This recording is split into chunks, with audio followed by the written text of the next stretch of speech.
Hello everyone. Welcome to this new video.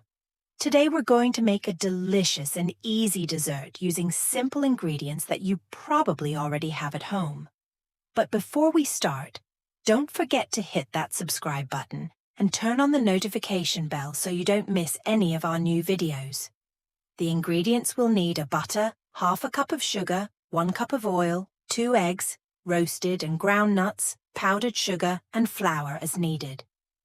Now, let's get started with preparing the dough. First, take the butter, which should be at room temperature, and mix it with the half cup of sugar using a hand or electric mixer.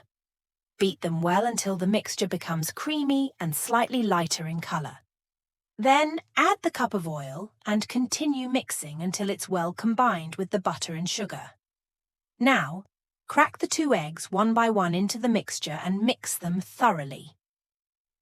After the eggs are fully incorporated, add the ground nuts and mix again. At this point, start adding the flour gradually while continuing to knead until you get a smooth and firm dough.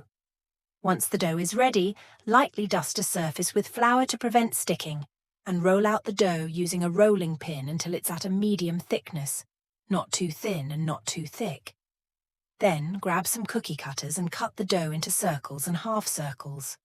Arrange the cut dough pieces on a baking tray greased with oil or lined with parchment paper and bake them in a preheated oven at 180 degrees Celsius, about 350 degrees Fahrenheit, for 10 to 15 minutes, or until the edges turn golden.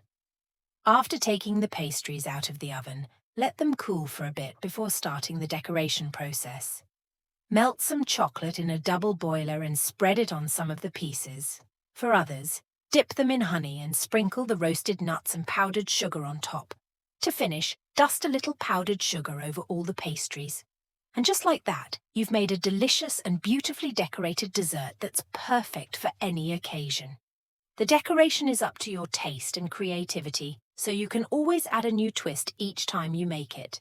One last tip to keep the pastries in perfect shape after baking: make sure not to roll the dough too thin and try to keep all the pieces the same thickness so they bake evenly and don't burn. I hope you enjoyed this recipe and that you'll try making these pastries at home. Don't forget to share your results with me in the comments. And of course, give this video a like and subscribe to the channel for more great recipes. Thank you for watching, and I'll see you in the next video.